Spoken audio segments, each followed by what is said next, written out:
Assalamualaikum warahmatullahi wabarakatuh. Bismillahirrahmanirrahim. Innal hamdalillah nahmaduhu wa nasta'inuhu wa nastaghfiruh wa na'udzu billahi min shururi anfusina wa sayyiati a'malina. Man yahdihillahu fala mudilla lahu wa man yudlil fala hadiya lahu. Wa ashhadu an la ilaha illallah wahdahu la syarika lahu wa ashhadu anna Muhammadan 'abduhu wa rasuluh.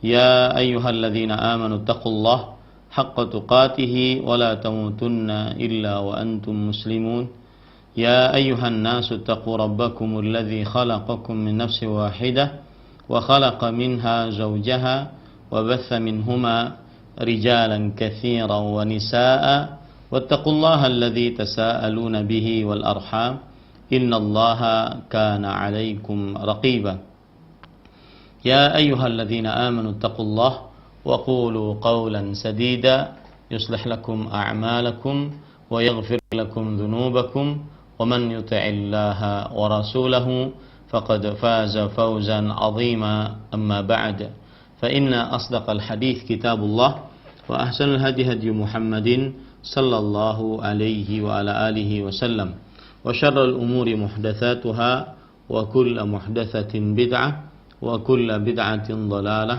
wa kulla dhalalatin finnar.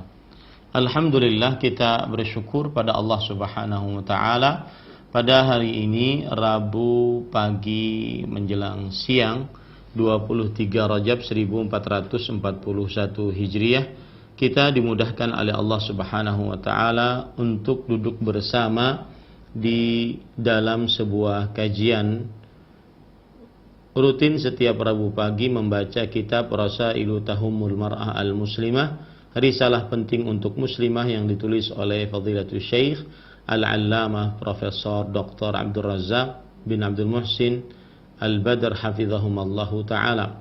Salawat dan salam semoga selalu Allah berikan kepada Nabi kita Muhammad sallallahu alaihi wa ala alihi wasallam, pada keluarga beliau, para sahabat, serta orang-orang yang mengikuti beliau sampai hari kiamat kelak.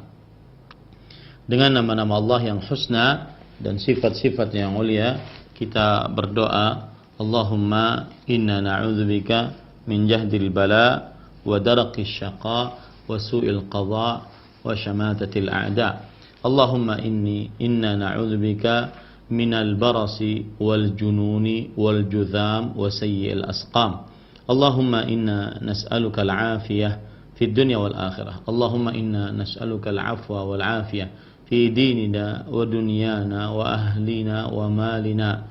Allahumma astur awratina wa amin rawatina. Allahumma ihfazna min baini khalfina wa an aymanina wa an syama'ilina wa min fawqina wa na'udzu bi'azamatika an nughtala min tahtina. Allahumma amin. Ahibati hafizakumullahu ta'ala, kaum muslimin yang saya cintai karena Allah, para pemirsa Roja TV, para pendengar Radio Roja, dan juga seluruh kaum muslimin yang mengikuti kajian ini. Sejatinya setiap hari Rabu pagi kita kajian langsung di Masjid Imam Syafi'i Banjarmasin dengan para akhawatul muslimah, para saudari-saudari muslimah jamaah Masjid Imam Syafi'i, dan juga pendengar Radio Roja, pemirsa Roja TV, dan seluruh kaum muslimin yang mengikuti kajian ini. Akan tetapi untuk bertawakal kepada Allah dengan cara waspada tersebarnya dan mewabahnya COVID-19, maka kajian di masjid kita tiadakan dan kemudian kita pindahkan ke studio. Semoga kita berdoa kepada Allah Subhanahu wa taala dengan nama-nama Allah yang husna dan sifat-sifatnya yang mulia. Allah Subhanahu wa taala segera mengangkat wabah penyakit yang sudah sangat membahayakan umat manusia di dunia ini.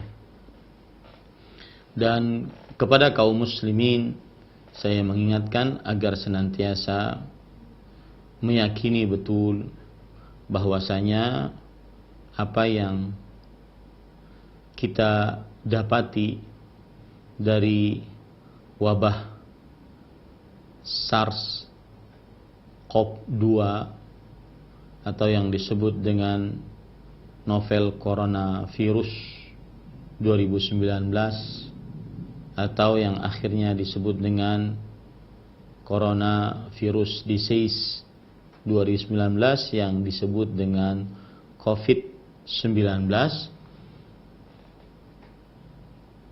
kita harus meyakini betul tidaklah Allah Subhanahu wa taala menimpakan itu kecuali karena dosa-dosa dan maksiat-maksiat. Apabila masih ragu akan hal itu, maka ingatlah sabda Allah Subhanahu wa taala berfirman, "Wa ma asabakum min musibatin fabima kasabat aydikum wa ya'fu an katsir." Yang artinya, dan apa saja yang menimpa kalian dari musibah, maka itu adalah disebabkan ulah-ulah tangan kalian sendiri, dan Allah Subhanahu wa taala memaafkan kesalahan yang banyak. Begitu juga Allah Subhanahu wa taala berfirman di dalam Al-Qur'an surat Al-A'raf ayat 96, "Walau anna ahlal qura amanu wattaqaw la fatahna 'alaihim barakatin minas sama'i wal ard walakin kadzdzabu fa akhadnahum bima kanu yaksibun." Afa amina ahlul qura an ya'tiyahum ba'suna bayatan wa hum naimun aw amina ahlul qura an ya'tiyahum ba'suna duhan wa hum yal'abun afa aminu makrallah fala ya'manu makrallahi illa alqaumul khasirun.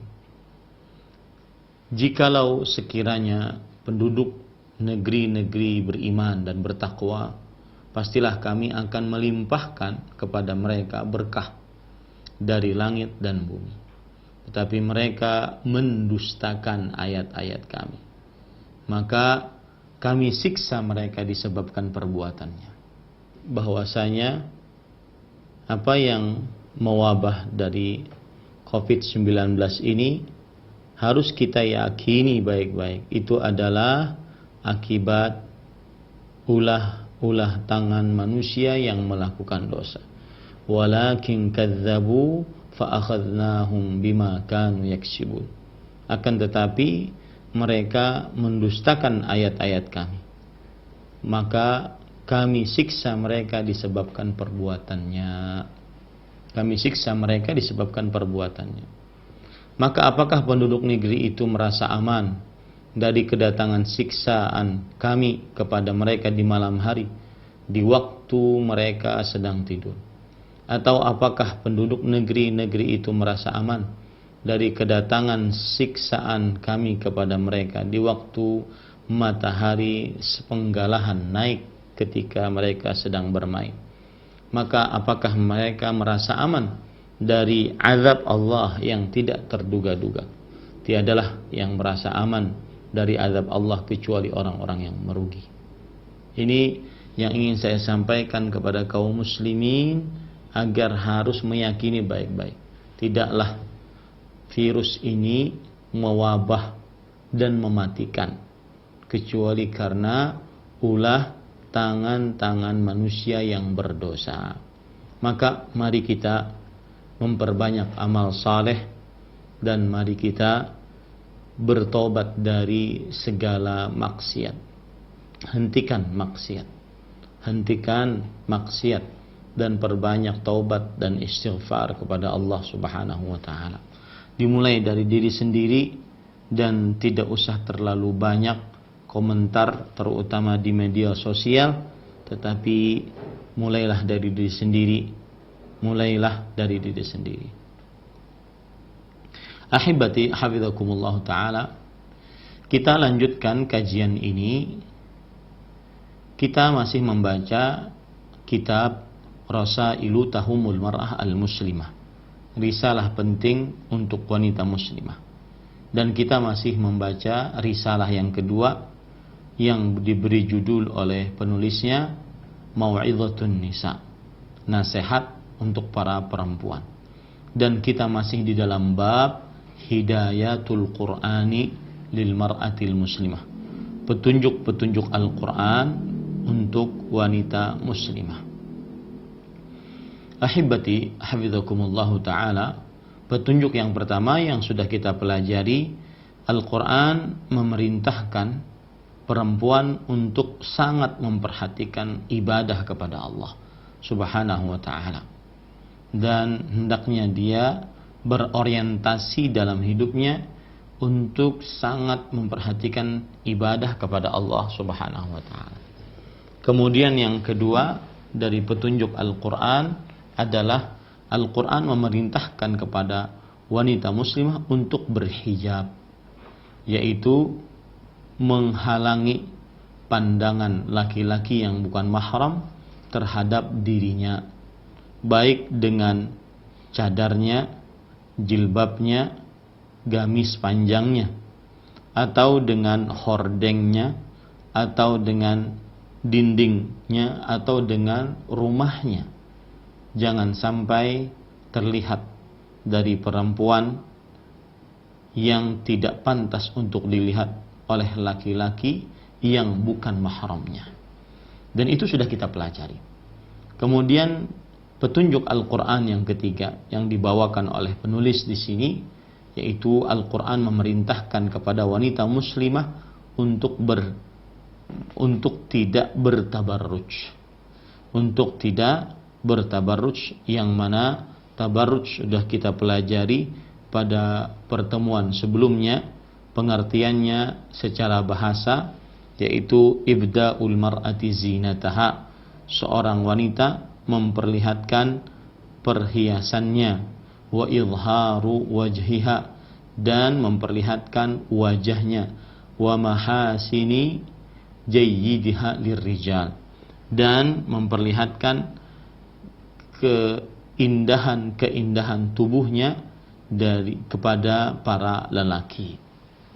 Kemudian juga wa kullu ma tastad'i bihi syahwatuhum hatta takassuru wat tabakhturu fi misyatiha ma lam yakun dzalika lizauj, dan setiap apa saja yang mengerahkan syahwat para lelaki yang bukan mahramnya sampai tata cara berjalan selama hal tersebut tidak dilakukan untuk suami.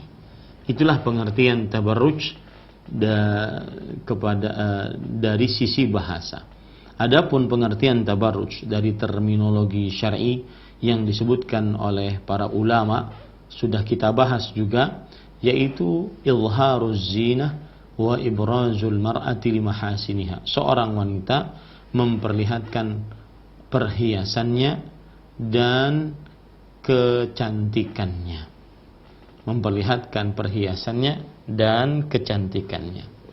Adapun disebutkan oleh Al-Maududi dalam kitabnya Al-Hijab bahwa kullu zinatin aw tajammulin tuqsadul mar'atu bi idharihi an tahluwa fi a'yunil ajanib hatta al-qinna' alladhi tasturu bihi tastatiru bihi al-mar'atu in intukhiba min al-alwan al-bariqah wasyakl al-dhadhab likay taladzu bihi a'yunul nadhirin fahuwa min madhahiri tabarrujil jahiliyati aydan.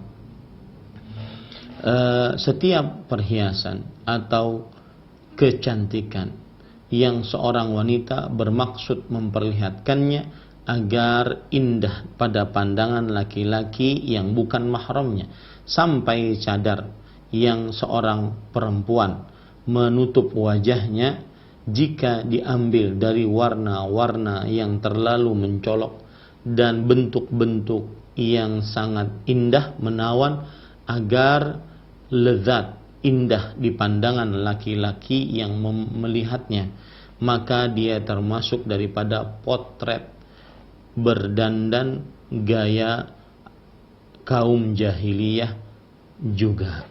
maka dia termasuk potret berdandan gaya kaum jahiliyah juga. Ini adalah pengertian yang disebutkan oleh para ulama yang kita ambil dari perkataan-perkataan mereka. Ahibati hafizakumullahu taala, kalau kita perhatikan di sana juga pengertian-pengertian lain disebutkan oleh para ulama tentang bertabarruj. Di antaranya adalah saya ambilkan dari perkataan para ulama, dan dia hampir sama dengan apa yang sudah kita sebutkan tadi, agar seorang wanita muslimah tidak memperlihatkan kecantikannya pada tubuhnya ataupun perhiasannya ataupun juga pada pakaiannya. Jadi 3 poin, yaitu kecantikan pada wajahnya dan tubuhnya, kemudian perhiasannya dan juga pakaiannya. Apabila seorang wanita muslimah memperlihatkan keindahan pada tubuhnya, kecantikan pada wajahnya, kemudian keindahan pada perhiasannya dan keindahan pada bajunya, sehingga menawan laki-laki yang bukan mahramnya, mengindahkan pada pandangan laki-laki yang bukan mahramnya, maka inilah yang disebut dengan tabarruj.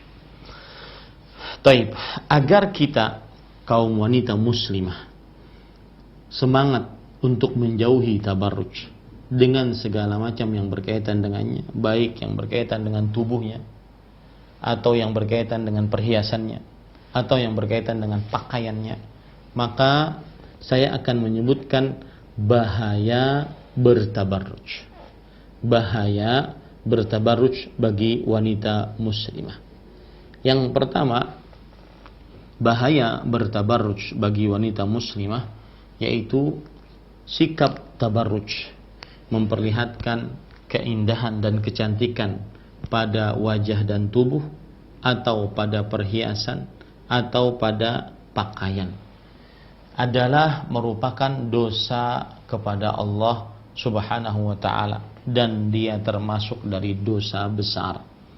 Dosa kepada Allah Subhanahu wa ta'ala, dan dia termasuk dari dosa besar, sebagaimana disebutkan dalam hadis riwayat Imam Ahmad dari Abu Hariz maula Amiril Mu'minin Muawiyah radhiyallahu anhu qala khataban nasa Muawiyah radhiyallahu anhu bihims فذكر في خطبته أن رسول الله صلى الله عليه وسلم حرم 7 أشياء وإني أبلغكم ذلك وأنهاكم عنه منه النوح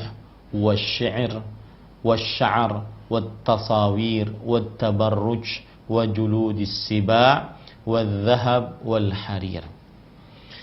Bahwa Muawiyah radhiyallahu anhu berkhutbah di hadapan manusia di kota Hims.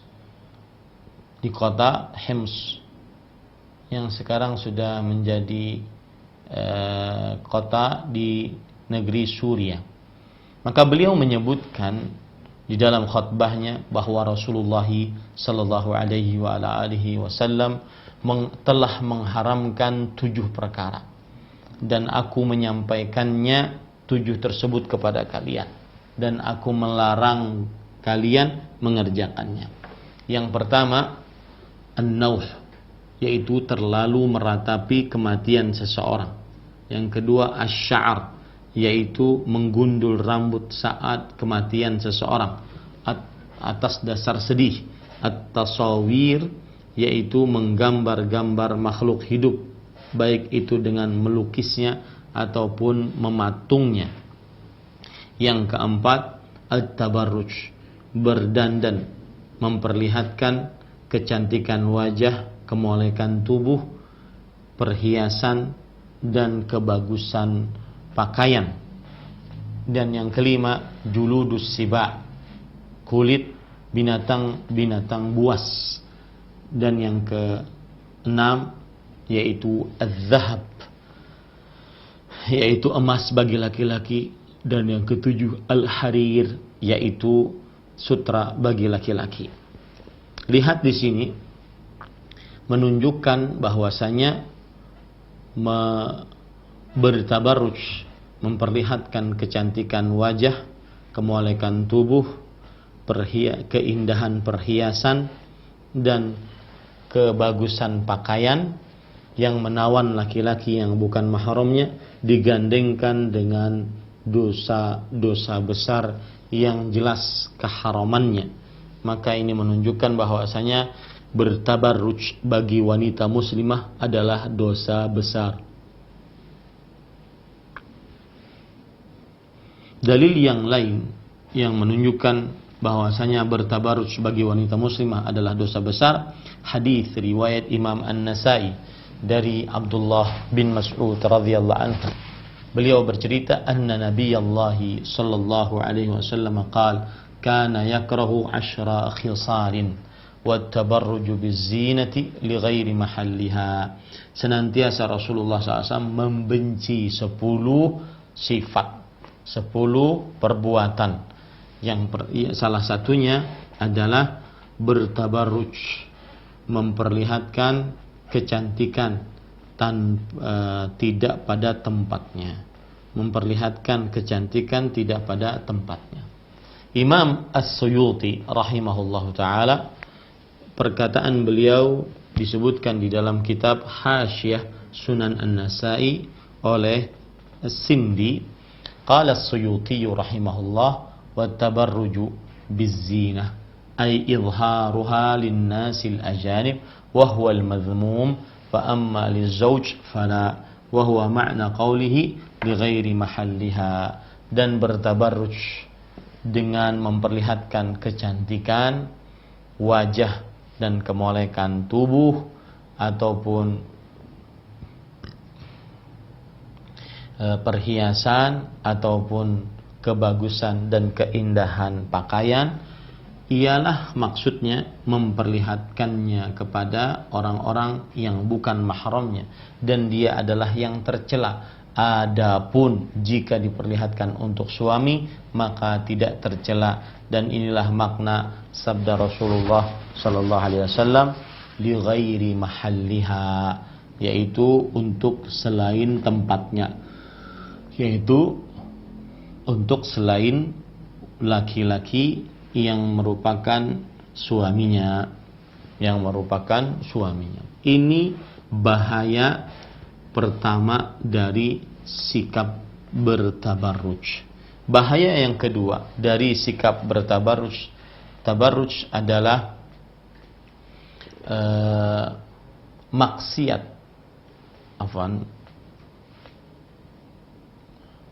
Sebelum saya menyebutkan yang kedua, maka perhatikan baik-baik tambahan dalil bahwasanya tabarruj adalah dosa besar. Hadis riwayat Imam Ahmad dan sanadnya disahihkan oleh Al-Syekh Al-Allamah Al-Muhaddits Ahmad Syakir, dan juga hadisnya dinukilkan oleh Al-Hafidh Ibnu Katsir rahimahullah dalam kitab tafsirnya, dan beliau mengatakan hadza isnadun sahih, ini adalah sanad yang sahih.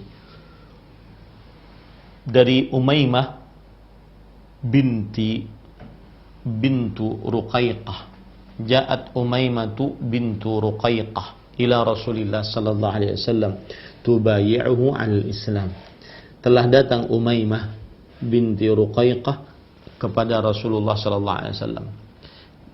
Beliau ingin membaiat Rasulullah sallallahu alaihi wasallam di atas Islam. Maka Rasulullah sallallahu alaihi wasallam bersabda, "Aku ubayyuki ala alla tusyriki billah wa la tasriqi wa la tazni wa la taqtuli waladaki wa la ta'ti bi buhtanin taftarinahu baina yadayka wa rijlayk wa la tanuhi wa la tabarruji tabarrujal jahiliyatil ula."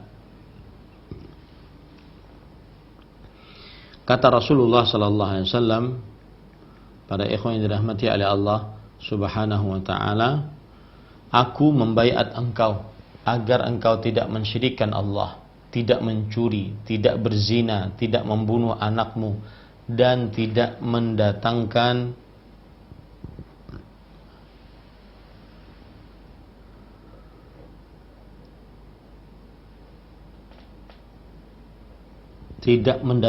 dusta yang kamu ada-adakan antara tangan dan kaki kamu. Tidak mendatangkan dusta yang kamu ada-adakan antara kedua tangan dan kedua kaki kamu. Dan janganlah kamu melakukan peratapan yang berlebihan. Dan janganlah kamu, wahai para perempuan, bertabarruj sebagaimana kaum jahiliyah para perempuan bertabarruj. Sebagaimana kaum jahiliyah para perempuan bertabarruj. Ini juga dalil yang menunjukkan bahwasanya termasuk dosa besar adalah bertabarruj. Termasuk dari dosa besar adalah bertabarruj. Kenapa? Karena Rasulullah SAW menggandengkan dosa-dosa besar yang jelas kebesarannya dan keharamannya dengan dosa tabarruj, seperti syirik, mencuri, berzina, membunuh, berdusta, ya, digandengkan oleh Rasulullah sallallahu alaihi wasallam. Dengan dosa-dosa besar, maka dia adalah dosa besar. Kemudian bahaya tabarruj yang kedua yaitu at-tabarruj mendatangkan laknat dan diusir dari rahmat Allah Subhanahu wa taala.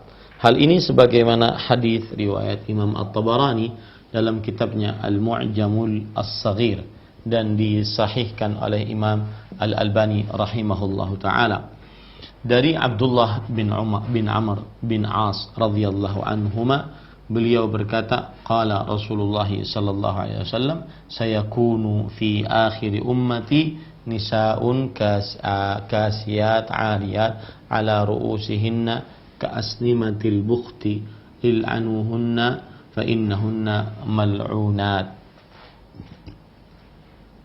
Artinya dari Abdullah bin Amr bin As radhiyallahu anhuma, beliau berkata, Rasulullah sallallahu alaihi wasallam bersabda, akan ada di akhir umatku para wanita yang memakai pakaian tetapi telanjang. Wanita-wanita yang memakai pakaian tetapi telanjang. Di atas kepala mereka rambut seperti punuk unta. Laknatlah mereka, sesungguhnya mereka adalah wanita-wanita terlaknat. Ini menunjukkan para pemirsa sekalian, terutama saudari-saudari muslimah, bahwa bertabarruj adalah termasuk dari dosa besar karena dan mendatangkan laknat, diusir dari rahmat Allah Subhanahu wa taala. Baik. Timbul pertanyaan, apa yang dimaksud dengan nisaun kasiyat ariyat? Apa yang dimaksud dengan nisaun kasiyat ariyat? Dijelaskan oleh Imam Nawawi rahimahullahu taala di dalam kitab Al-Majmu' Syarhul Muhadzab. Qila ma'na kasiyat ay min ni'matillah ariyat min syukriha. Kata Imam Nawawi rahimahullah, ada yang mengatakan bahwa yang dimaksud dengan kasiyat adalah berpakaian. Wanita-wanita tersebut berpakaian karena diberi nikmat oleh Allah Subhanahu wa taala. Dan ariyat min syukriha, tetapi mereka telanjang dari bersyukur kepada Allah Subhanahu wa taala. Mereka telanjang dari bersyukur kepada Allah Subhanahu wa taala. Ini makna yang pertama, yaitu berkaitan dengan syukur. Qila ma'nahu tasturu ba'dha badaniha wa takshifu ba'dahu izharan li jamaliha wa nahwihi. Dan ada yang mengatakan pendapat yang kedua, bahwa perempuan tersebut menutupi sebagian dari badannya dan membuka sebagian yang lain sebagai penampakan terhadap kecantikannya, sebagai penampakan terhadap kecantikannya atau yang semisalnya. Nah, ini menunjukkan tafsiran yang kedua dari tafsiran wanita-wanita yang berpakaian tetapi telanjang, sebagian ditutup, sebagian dibuka. Wa qila talbasu thawban raqiqan yasifu launa badaniha wa huwa al-mukhtar. Dan ada yang mengatakan bahwa makna kasiyat ariyat, wanita-wanita yang memakai pakaian tetapi telanjang, memakai pakaian yang tipis, menerawang, mensifatkan warna tubuhnya, mensifati warna tubuhnya. Itu yang menjadi ukuran warna tubuhnya tersifati atau tidak. Kemudian ahibati hafizakumullah taala, wa huwal mukhtar, kata Imam Nawawi rahimahullah. Dan ini adalah pendapat yang lebih dipilih. Ini adalah pendapat yang lebih dipilih. Intinya, jawaban yang pertama yang dimaksud dengan wanita-wanita yang memakai pakaian tetapi telanjang, wanita yang diberi nikmat tapi tidak bersyukur. Yang kedua, wanita yang memakai pakaian tetapi telanjang adalah wanita-wanita yang menutup sebagian tubuhnya dan membuka sebagian yang lain. Yang ketiga, wanita-wanita yang memakai pakaian tetapi telanjang, yaitu wanita-wanita yang menutup seluruh tubuhnya dengan kain, tetapi karena saking transparansinya akhirnya seperti dia tidak menutupnya dengan kainnya sehingga memperlihatkan warna dari kulitnya atau bentuk tubuhnya. Kemudian ahibati hafizakumullah, yang ketiga dari bahayanya seorang yang bertabarruj dari perempuan, yaitu diancam dengan masuk ke dalam neraka. Diancam dengan masuk ke dalam neraka.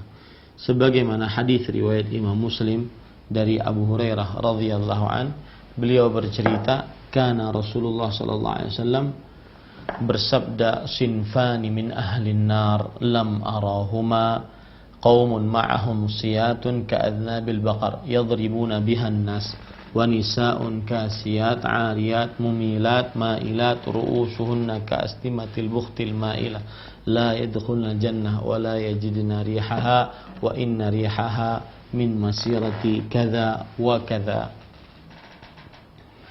Bahwa Rasulullah SAW bersabda dalam hadis riwayat Imam dalam hadis yang diriwayatkan oleh Imam Muslim dari sahabat Nabi Abu Hurairah radhiyallahu an, beliau berkata, Rasulullah sallallahu alaihi wasallam bersabda, dua golongan dari penghuni neraka aku tidak pernah melihat mereka.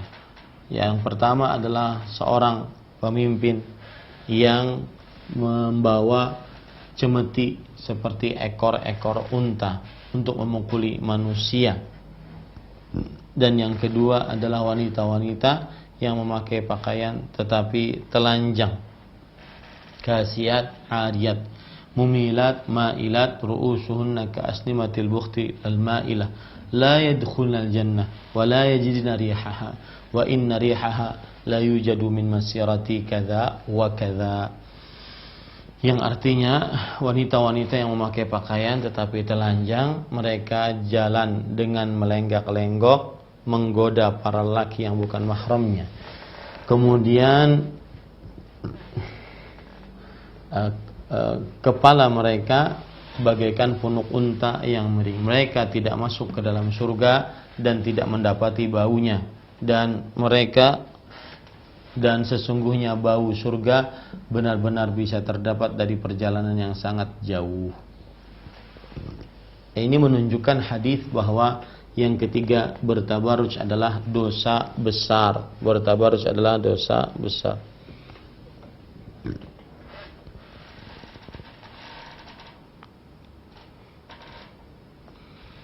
Kemudian yang keempat bertabaruj bahayanya adalah di hari kiamat dia akan dipenuhi dengan kegelapan dan juga tidak melihat kegelapan dan juga tidak melihat di hari kiamat. Sebagaimana hadis riwayat Imam At-Tirmidzi dari Maimunah binti Sa'ad radhiyallahu anha, wa kanat khadiman lin Nabi sallallahu alaihi wasallam, dan beliau adalah pembantu dari Nabi Muhammad sallallahu alaihi wasallam, yaitu Maimunah binti Sa'ad. Lalu Rasulullah sallallahu alaihi wasallam bersabda, "Mathalur rafilah fi zina fi ghairi ahliha kamathali dhulmah yaumal qiyamah la nura laha."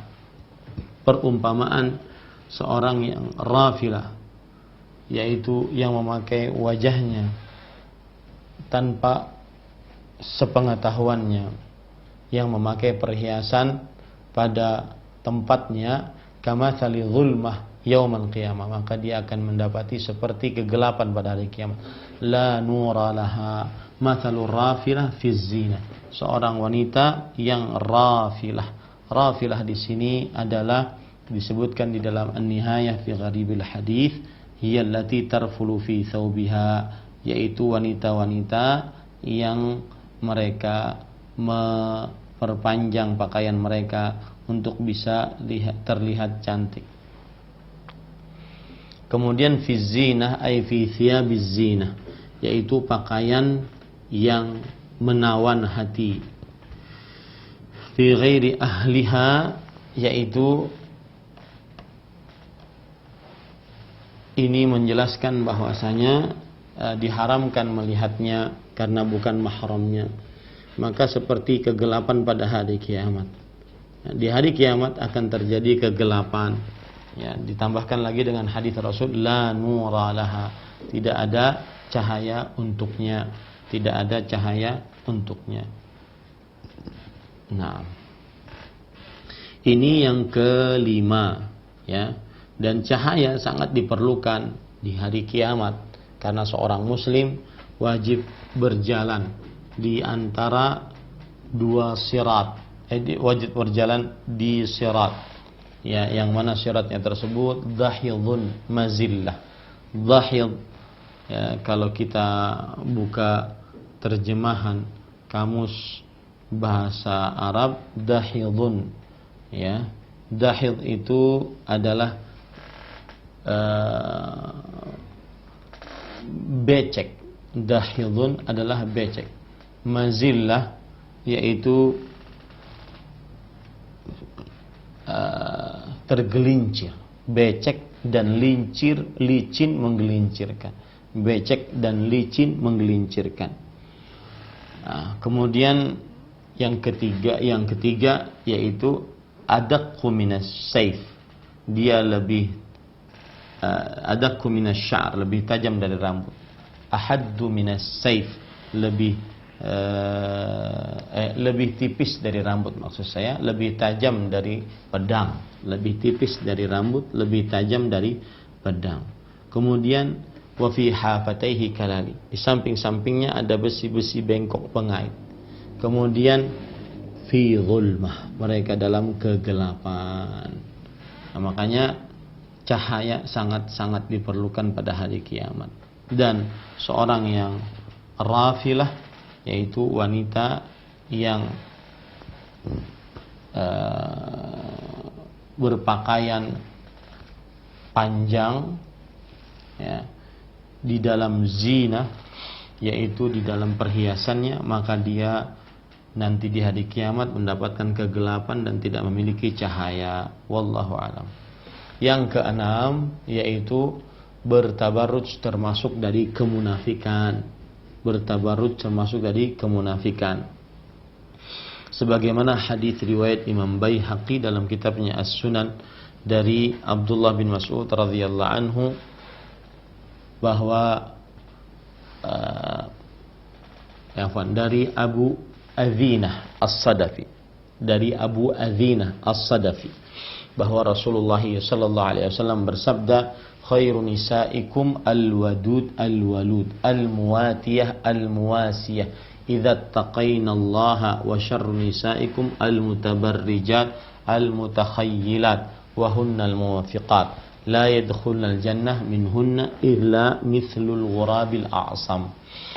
Sebaik-baik istri kalian adalah yang pecinta dan banyak melahirkan anak, yang taat kepada suami dan tinggal bersama suami jika mereka bertakwa kepada Allah Subhanahu wa taala. Dan seburuk-buruk istri kalian adalah yang suka berdandan, al-mutabarrijat, suka berdandan dan suka berkhayal. Mereka ini adalah wanita-wanita munafik, tidak masuk ke dalam surga dari mereka kecuali mithlul ghurabil a'sam, seperti burung gagak yang tuli, ya, yang tuli. Ini termasuk daripada bahaya melakukan tabarruj. Kemudian bahaya yang ketujuh melakukan tabarruj. Tabarruj disebut dengan perbuatan fahisyah. Tabarruj disebut dengan perbuatan fahisyah, yaitu dalam surat Al-A'raf ayat 28 Allah Subhanahu wa taala berfirman, "Wa idza fa'alu fahishatan qalu wajadna 'alaihi aba'ana aw wallahu amarna biha qul innallaha la ya'muru bil fahsya ataquluna 'ala Allahi ma la ta'lamun." Surat Al-A'raf ayat 28. Wa idza fa'alu fahisyah, jika mereka melakukan perbuatan fahisyah. Perbuatan fahisyah adalah perbuatan yang dikejikan oleh akal dan oleh syariat. Qalu, kami kemudian mengatakan, kami mendapati hal tersebut dari nenek moyang kami, dan demi Allah mereka memerintahkan kepada kami. Katakanlah, sesungguhnya Allah tidak memerintahkan perbuatan fahsya. Apakah kalian mengucapkan tentang Allah apa yang kalian tidak ketahui? Ini menunjukkan bahwasanya tabarruj yang ketujuh adalah perbuatan fahisyah, dan fahisyah perbuatan yang diperintahkan oleh syaitan, sebagaimana dalam surat Al-Baqarah ayat 268. Asy-syaitanu ya'idukumul faqra wa ya'murukum bil fahsya, yang artinya syaitan menjanjikan untuk kalian kefakiran dan memerintahkan kepada kalian ke perbuatan fahsya, ya, perbuatan fahsya. Maka hati-hati termasuk tabarruj. Dia bahayanya tabarruj, dia adalah disebut dengan perbuatan fahsya. Dan apabila tabarruj disebut dengan perbuatan fahsya, maka siapa yang menyebarkannya maka dia diancam siksa di dunia sebelum akhirat. Sebagaimana firman Allah dalam surat An-Nur ayat 19, "Innal ladzina yuhibbun an tashi'al fahishatu fil ladzina amanu lahum adzabun alimun fid dunya wal akhirah."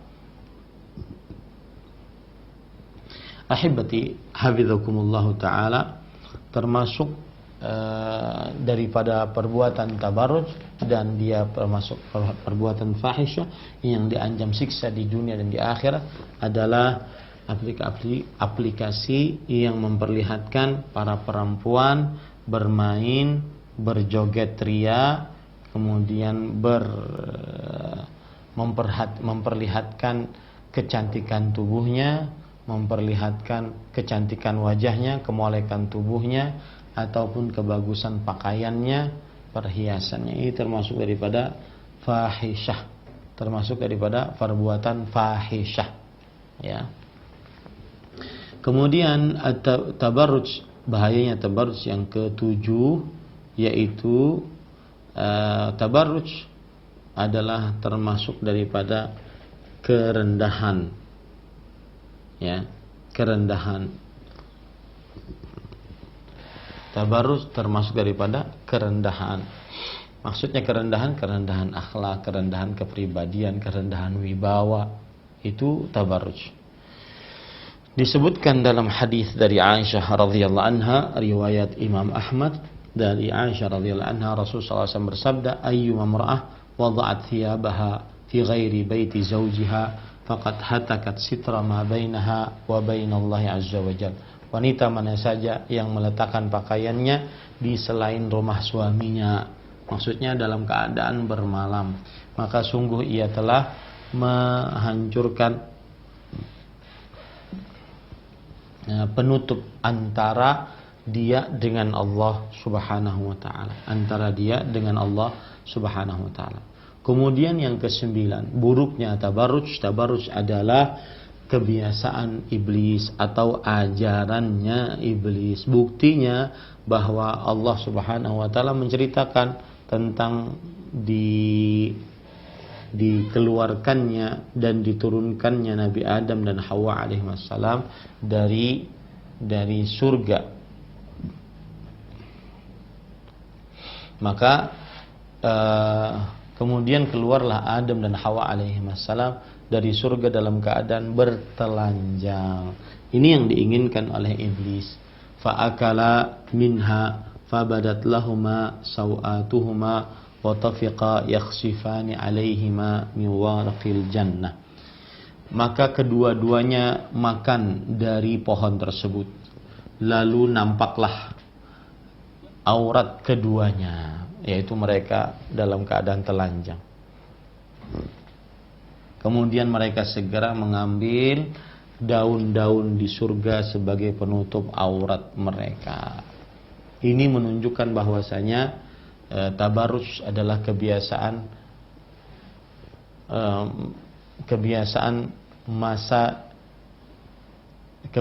atau ajaran iblis, maksud saya. Kebiasaan atau ajaran iblis, ya. Maka wajib dijauhi.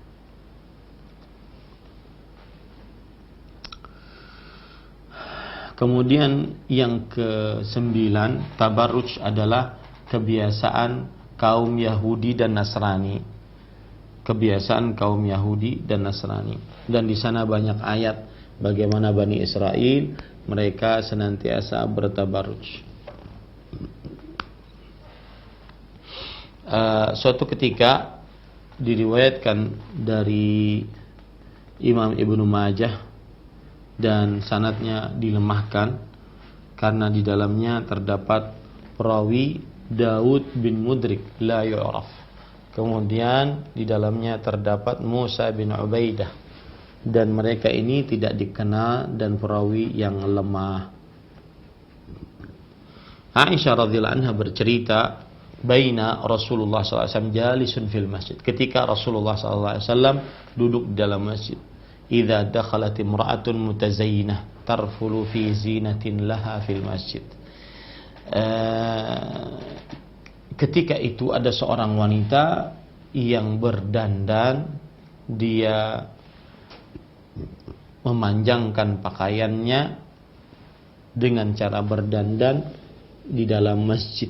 Maka Nabi Muhammad SAW mengingatkan, ya ayuhan nas inhau nisa'akum an lubsiz zina, wahai manusia, larang istri-istri kalian, keluarga-keluarga perempuan kalian untuk memakai pakaian yang menghantarkan kepada keindahan.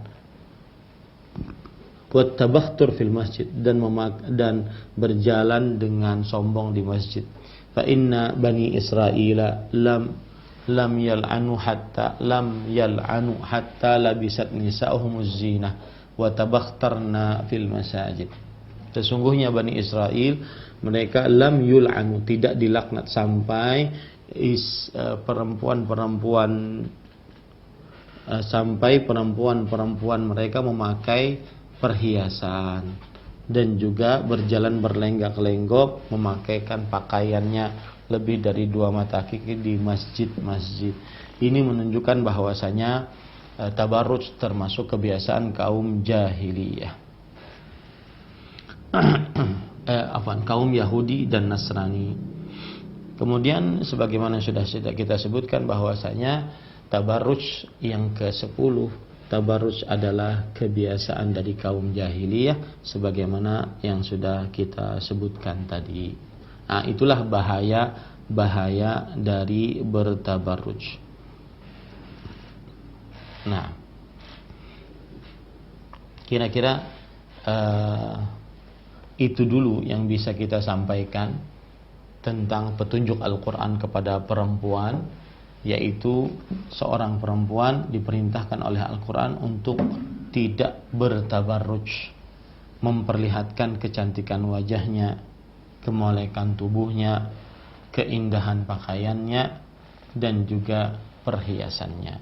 Wallahu alam, sallallahu nabiyana Muhammad walhamdulillahi rabbil alamin.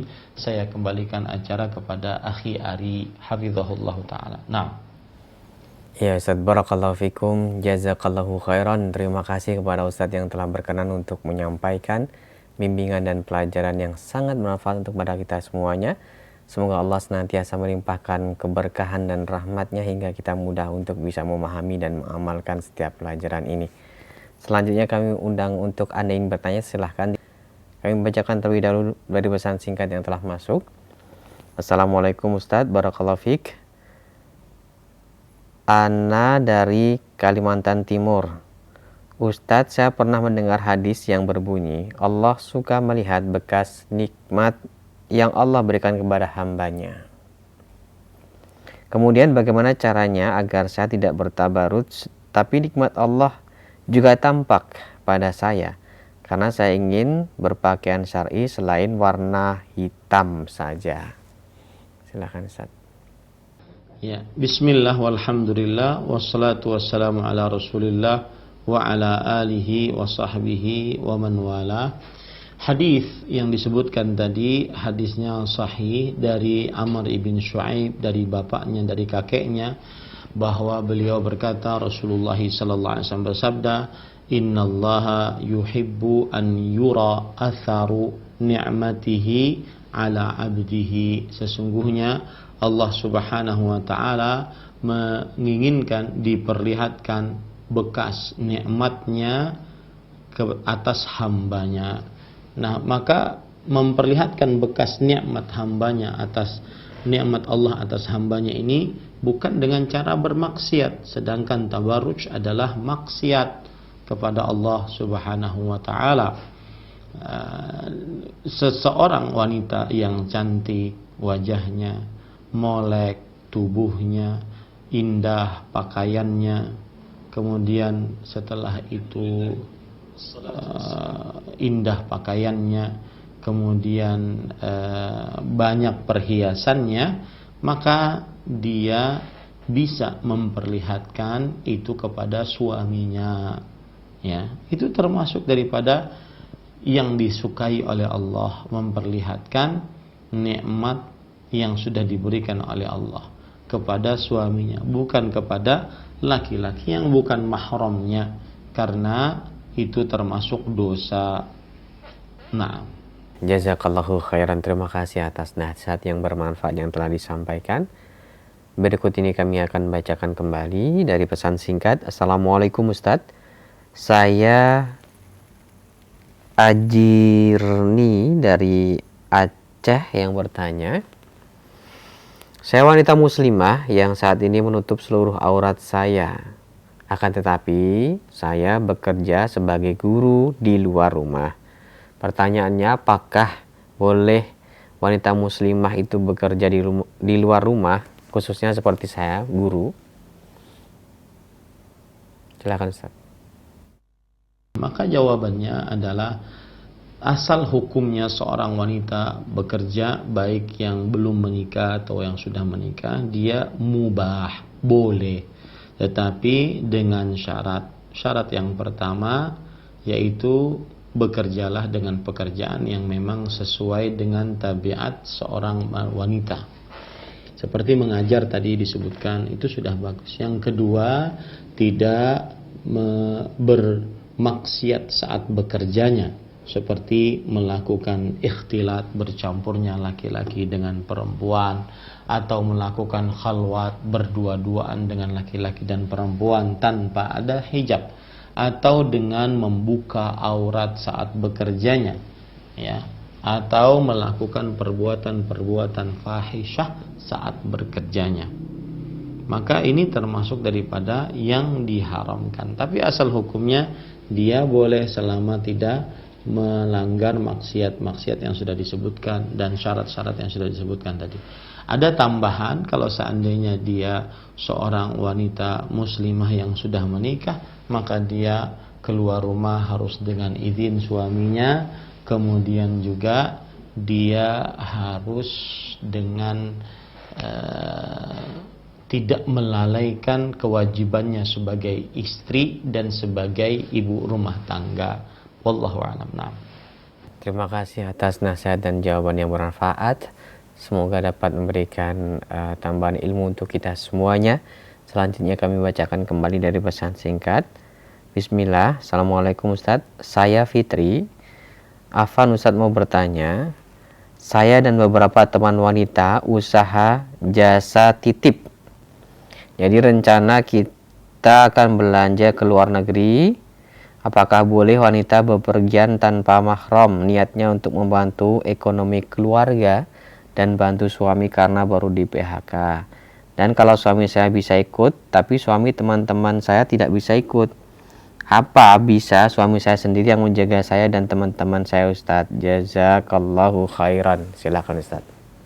Bismillah, walhamdulillah, wassalatu wassalamu ala rasulillah. Diharamkan bagi seorang wanita muslimah untuk bersafar tanpa mahram, baik dalam urusan ibadah praktis seperti haji ataupun umrah, ataupun ibadah-ibadah non praktis seperti menuntut ilmu, bekerja mencari nafkah untuk keluarga dan semisalnya. Diharamkan seorang wanita muslimah bersafar tanpa mahram.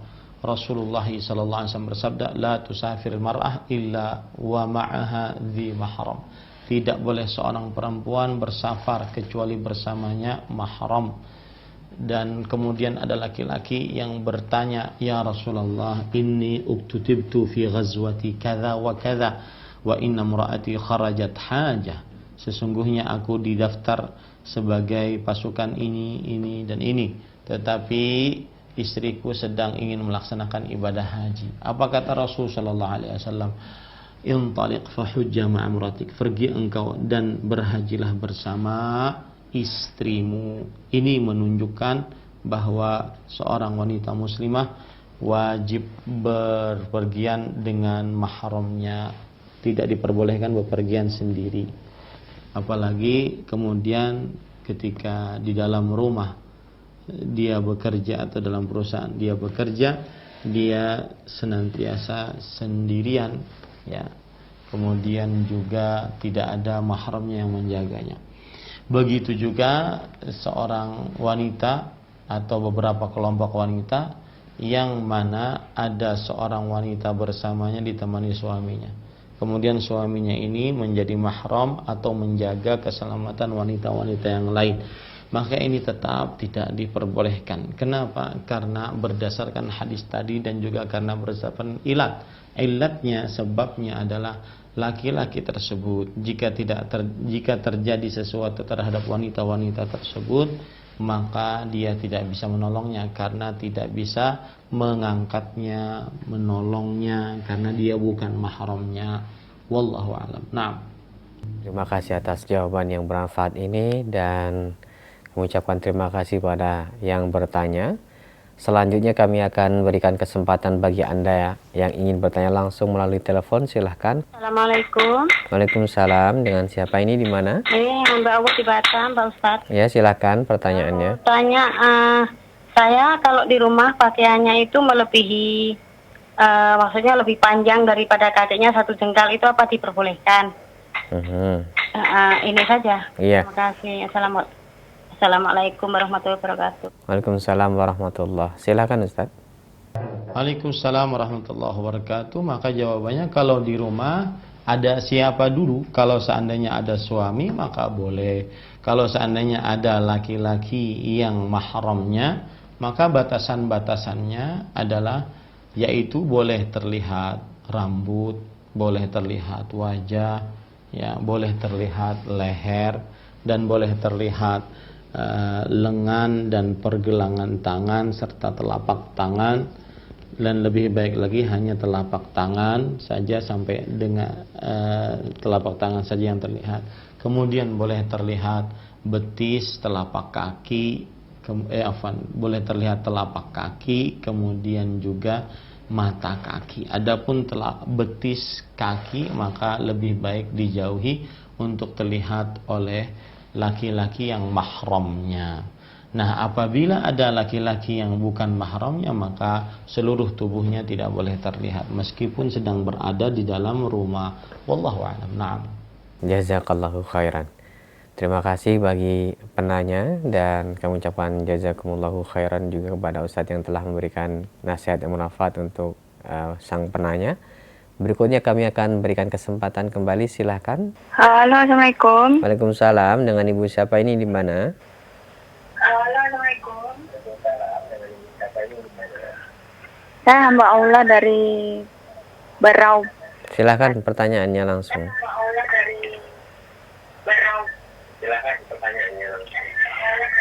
Saya gini Ustadz, saya pengen memakai cadar. Ibu mohon maaf dikecilkan saja ya televisinya. Ibu cukup fokus saja dengan telepon yang Ibu ingin sampaikan pertanyaannya. Silakan. Saya ada keinginan memakai cadar Ustadz. Cuman anak saya takut melihat saya pernah pakai, cuman anak-anak saya takut memakai. Terus suami saya juga bilang yang biasa-biasa aja lah, yang penting sopan. Jadi bagaimana itu Ustaz? Iya, baik Ibu, terima kasih atas pertanyaannya. Silakan Ustaz. Bismillah, walhamdulillah, wassalatu wassalamu ala rasulillah wa ala alihi wa sahbihi wa man wala. Ahibati hafidhakumullahu ta'ala, bahwa kemudian ada wanita yang ingin memakai cadar kemudian ditakuti oleh anak-anaknya, kemudian agak seperti dilarang oleh suaminya, dianggap yang biasa-biasa saja, maka pada saat itu yang patut dilakukan oleh perempuan tersebut, satu, dia memantapkan langkahnya untuk bercadar, karena itu adalah syariat Allah dan juga kebiasaan para sahabiyat, para sahabat-sahabat wanita, dan disepakati oleh para ulama untuk lebih baik memakai cadar daripada tidak. Yang kedua yang harus dia lakukan adalah dia memberikan penyuluhan ataupun pengertian kepada anak-anaknya bahwa kenapa ibu memakai cadar, karena 1, 2, 3 sesuai dengan yang disebutkan di dalam syariat Islam. Yang ketiga, berkomunikasi dengan baik dengan suami, dengan santun dengan suami, tidak mendatangkan kemarahan, tidak mendatangkan perpecahan di antara suami istri, persengketaan, tetapi berkomunikasi dengan baik bahwa cadar tersebut lebih baik karena saya ingin lebih menjaga wajah saya, karena hanya untuk suami saya yang berhak untuk melihatnya. Maka ini yang bisa dilakukan oleh ibu tersebut. Wallahu a'lam. Nah, Barakallahu fikum Ustaz, terima kasih atas jawaban-jawaban dari pertanyaan yang masuk dari telepon. Semoga bermanfaat untuk yang bertanya khususnya dan kita semuanya yang menyimak pada kesempatan pagi hari ini. Berikutnya kami akan bacakan pertanyaan dari pesan singkat. Assalamualaikum warahmatullahi wabarakatuh Ustaz. Saya hamba Allah dari Banjarbaru. Saya mau bertanya, bolehkah wanita muslimah menggunakan pakaian seperti rok, kemudian baju, dan ditutup khimar yang panjang hingga menutupi baju tersebut? Jazakallahu khairan atas jawabannya. Silakan Ustaz. Bismillah, walhamdulillah, wassalatu wassalamu ala rasulillah. Pakaian perempuan syarat-syaratnya ada 8. Yang pertama, menutup seluruh tubuhnya, ya, kecuali kedua telapak tangannya dan wajahnya sangat dianjurkan untuk ditutup juga, meskipun tidak wajib menurut pendapat yang kita ambil dari pendapat para ulama rahimahumullah ta'ala. Yang kedua, yaitu pakaian perempuan tersebut tidak ketat membentuk tubuhnya. Yang ketiga, tidak tipis menerawang yang memperlihatkan bentuk tubuh dan warna kulit tubuhnya.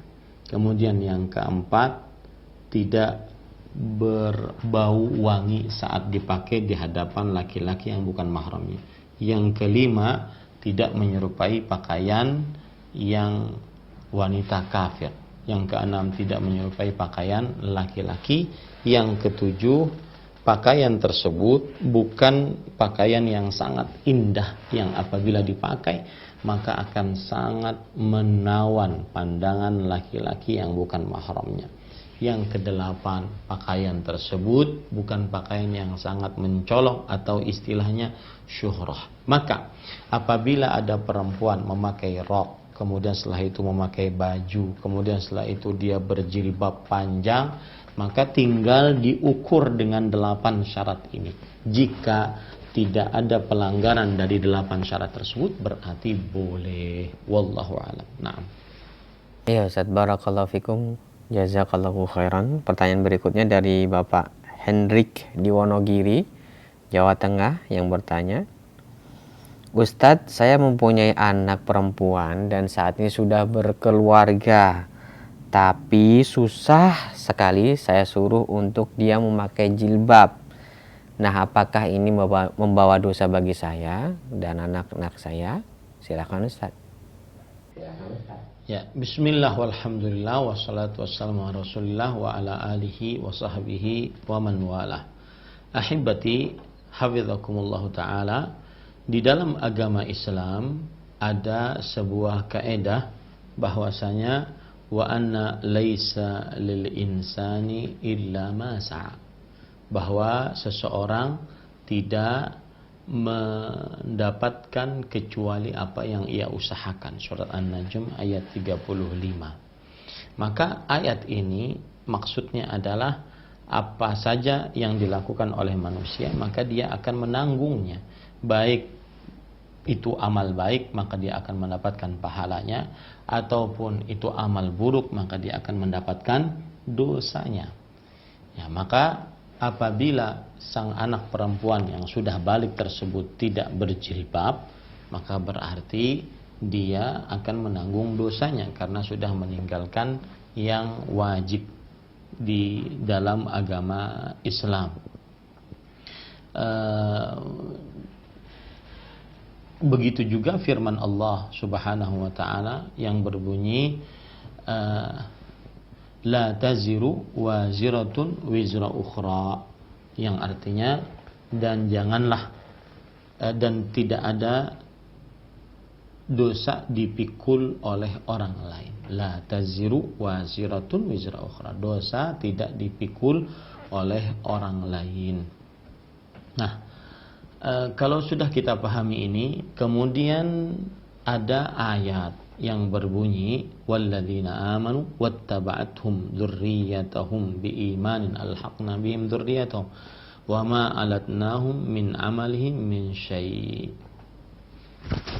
yang artinya dan orang-orang yang beriman dan diikuti oleh keturunan mereka dengan iman, alhaqna bihim, kami akan sampaikan dengan mereka keturunan-keturunan mereka, wama alatnahum min amalihim min syai', dan kami akan gandengkan dari amalan-amalan mereka.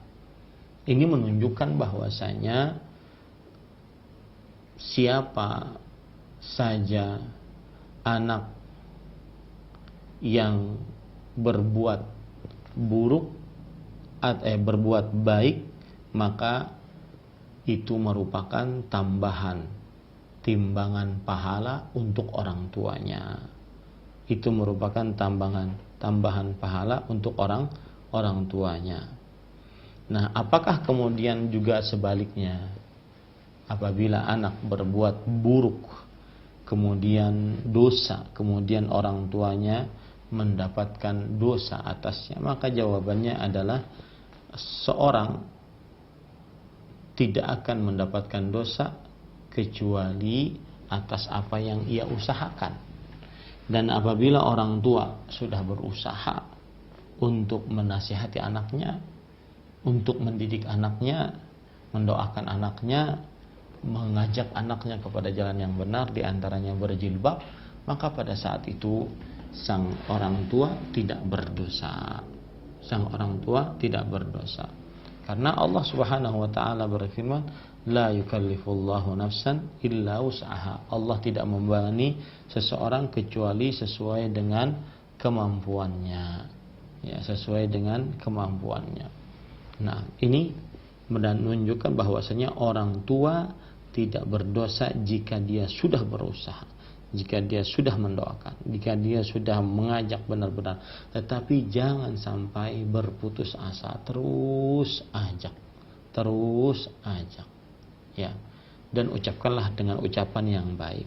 Perhatikan, Allah Subhanahu wa taala memerintahkan Nabi Musa dan Nabi Harun alaihi wassalam, wa qula lahu qawlan layyinan, dan ucapkanlah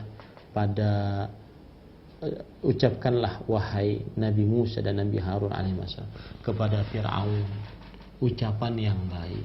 Lihat, bayangkan Fir'aun yang mengaku Tuhan, ana rabbukumul a'la, kita diperintahkan mengucapkan ucapan yang baik, apalagi kepada mukmin yang mengatakan anta rabbul alamin, engkau adalah rabbul alamin. Maka kita harus mengucapkan ucapan yang lembut, lebih lembut lagi. Maka ajak anak Anda dengan kelembutan agar dia mau mengerjakan ketaatan kepada Allah Subhanahu wa taala, di antaranya memakai jilbab. Wallahu a'lam. Nah. Terima kasih Ustaz atas jawaban yang bermanfaat ini. Dan berikutnya kami akan bacakan dari pesan singkat. Assalamualaikum Ustaz, dari hamba Allah. Bagaimana hukumnya para wanita, para akhwat yang sudah menutup aurat dengan sempurna berkumpul dengan sesama akhwat ketika membuka cadar, ternyata di wajahnya menggunakan make up dan terlihat cantik. Apakah hal ini diperbolehkan sesama akhwat juga seperti itu, Ustaz? Silakan. Bismillah, walhamdulillah, wassalatu wassalamu ala rasulillah. Jawabannya ada pada ayat surat An-Nur ayat 31. Wala yubdina zinatahunna illa libu'ulatihinna, dan seterusnya. Janganlah para perempuan menampakkan perhiasan-perhiasan mereka kecuali kepada suaminya, kepada bapak mertuanya, kepada anak laki-lakinya, kepada bapaknya, dan laki-laki yang diperbolehkan untuk diperlihatkan kecantikan wajahnya. Maka ini tidak mengapa kalau seandainya seorang perempuan kemudian di dalam ayat tersebut au nisaihinna, atau kepada wanita-wanita muslimah. Ini menunjukkan bahwasanya seorang wanita muslimah jika dari rumah dia berdandan, make up, misalkan pakai blush on, kemudian pakai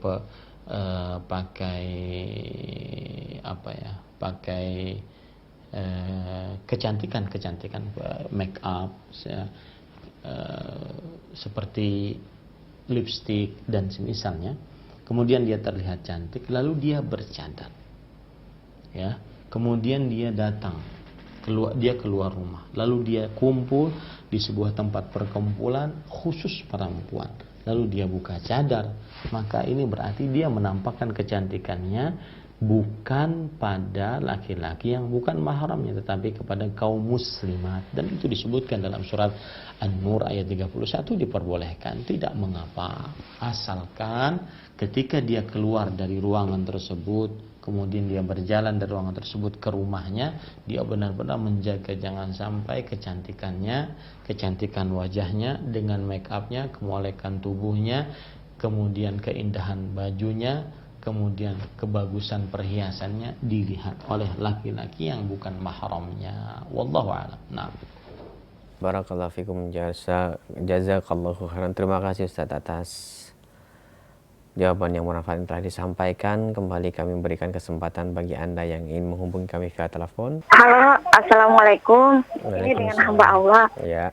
Mau bertanya nih Pak Ustadz, kalau tidak salah itu kan sepupu kan bukan mahram ya Pak Ustadz. Saya ini kebetulan ada sepupu saya dari bapak saya, bibi saya sudah meninggal, bapak saya juga sudah meninggal. Saya cuma mau ninggalin silaturahmi.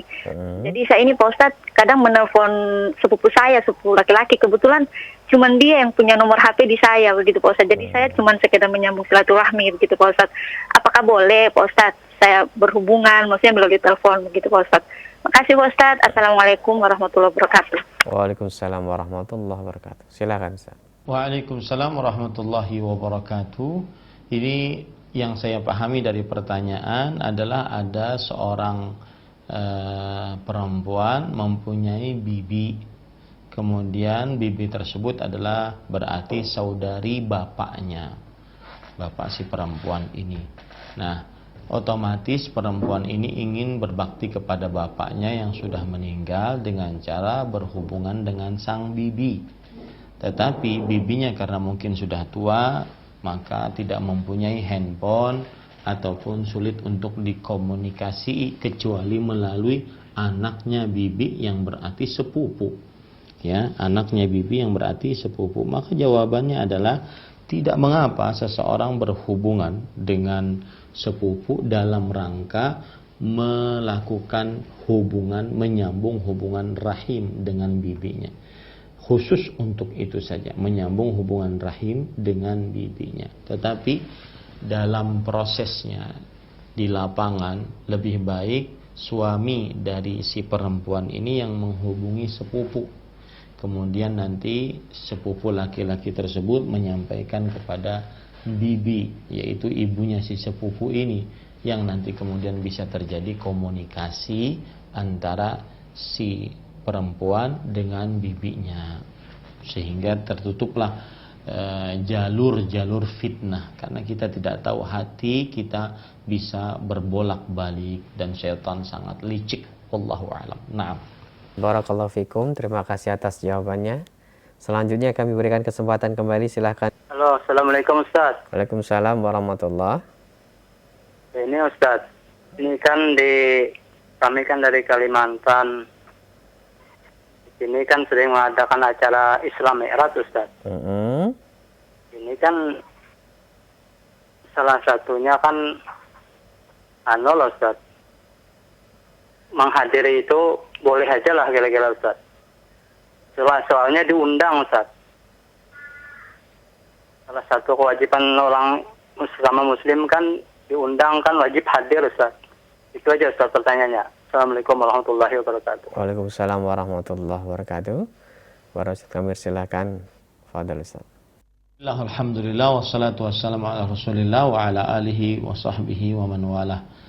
Berkumpul-kumpul untuk memperingati kejadian Isra dan Mi'raj. Tentunya di dalam perihal berkumpul-kumpul tersebut, kaum muslimin yang sedang berkumpul-kumpul itu berharap pahala dari berkumpul-kumpul tersebut. Ketika dia berharap pahala, maka disitulah ada indikasi ibadah. Ada indikasi ibadah, yaitu berharap pahala dari ibadah yang dikerjakan, bukan hanya sekedar kebiasaan yang terjadi. Nah, ketika berbicara tentang ibadah, maka kita harus mencontoh apa yang dicontohkan oleh Rasulullah Sallallahu Alaihi Wasallam. Isra dan Mi'raj terjadi sekitar 2 tahun sebelum Nabi Muhammad Sallallahu Alaihi Wasallam berhijrah ke kota Madinah. Sesudah meninggal paman beliau, istri beliau Khadijah, kemudian paman beliau Abu Talib, maka kemudian Allah Subhanahu wa taala memberikan semacam penghibur hati, pelipur lara bagi Rasulullah sallallahu alaihi wasallam yang ditinggal oleh orang-orang terdekatnya. Maka beliau pun pergi untuk melakukan Isra, perjalanan dari Masjidil Haram ke Masjidil Aqsa, kemudian Mi'raj dari Masjidil Aqsa ke Sidratul Muntaha, langit yang ketujuh. Kemudian pergi kembali sebelum subuh. Tayyib. Itu terjadi 2 tahun sebelum hijrahnya Nabi Muhammad SAW. Setelah itu Nabi Muhammad SAW berhijrah dan tinggal di kota Madinah selama 10 tahun. Berarti 12 tahun Nabi Muhammad SAW hidup setelah melakukan Isra dan Mi'raj. Tetapi selama 12 tahun tersebut, setiap tahun beliau belum pernah memperingati kejadian Isra dan Mi'raj. 12 tahun. Sebenarnya beliau mempunyai kesempatan untuk memperingati kejadian Isra dan Mi'raj tersebut setiap tahunnya, karena berulang selama 12 tahun sampai akhirnya beliau meninggal, dan tidak ada yang menghalangi beliau untuk mengerjakan peringatan Isra dan Mi'raj tersebut sampai akhir hayat beliau. Tetapi beliau tidak kerjakan memperingati kejadian Isra dan Mi'raj tersebut dengan cara berkumpul-kumpul dengan para sahabatnya sampai akhir hayat beliau, menunjukkan hal tersebut belum disyariatkan. Yang mana apabila dikerjakan di zaman sekarang, maka berarti itu adalah perbuatan bid'ah. Nah, ini dulu yang Bapak tanamkan, bahwasanya perbuatan tersebut adalah perbuatan yang belum ada contohnya dari Rasul Shallallahu Alaihi Wasallam.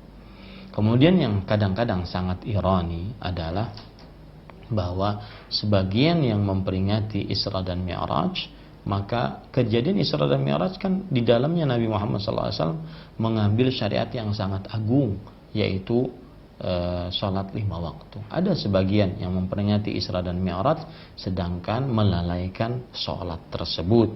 Nah, ini sangat ironi, memperingati kejadian Isra dan Mi'raj kemudian lalai sholat maghribnya, lalai sholat isya'nya.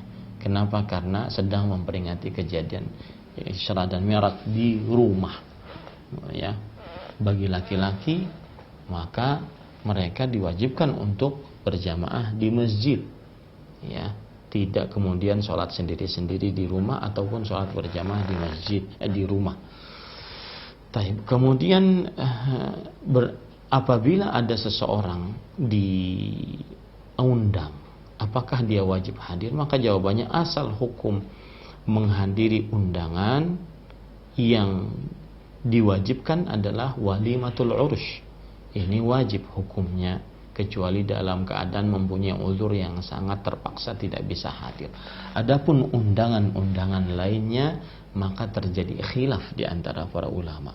Kalau seandainya kita ambil pendapat wajib, bahwa undangan-undangan selain walimatul urus adalah wajib juga, maka berarti kita tidak bisa menghadiri peringatan tersebut, karena tidak diperbolehkan kita untuk duduk di dalam sebuah peringatan yang belum dicontohkan oleh Rasulullah Sallallahu Alaihi Wasallam.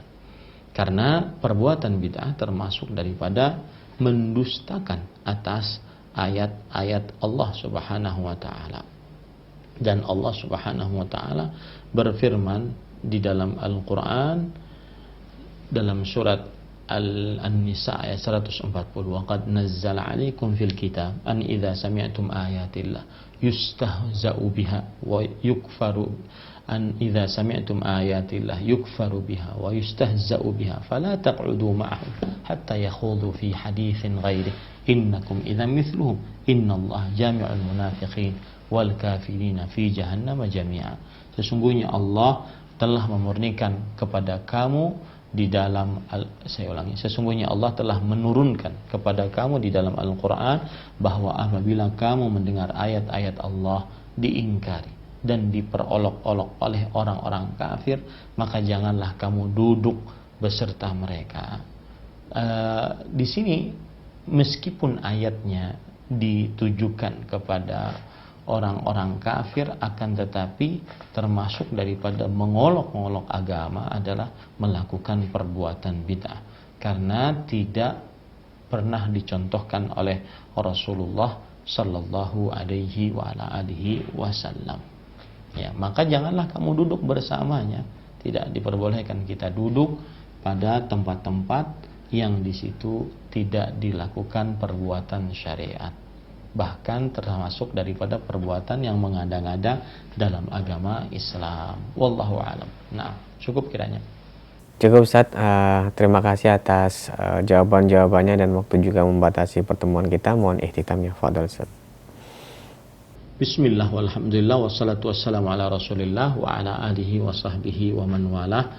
Ahibati hafizakumullahu ta'ala, pada kesempatan penutup kali ini saya masih ingin mengingatkan sekali lagi bahwa barang siapa yang ragu atau meragukan bahwa musibah dan mewabahnya COVID-19 adalah bukan dari dosa-dosa manusia, maka saya ingatkan itu adalah keraguan-raguan yang salah, fatal.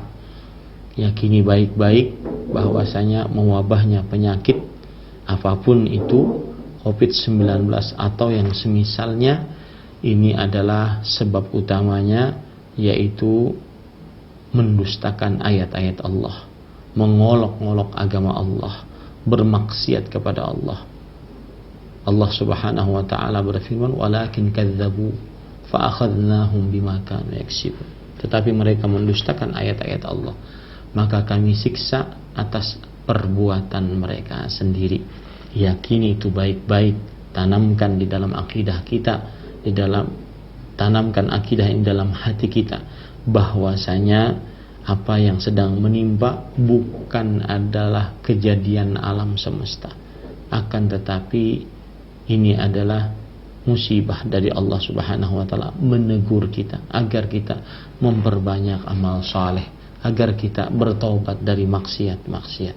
Semoga pesan ini sampai ke dalam hati yang paling dalam, agar kita memperbanyak amal saleh dan juga meninggalkan maksiat-maksiat, sehingga wabah penyakit ini diangkat oleh Allah Subhanahu wa taala dengan cepat dan segera.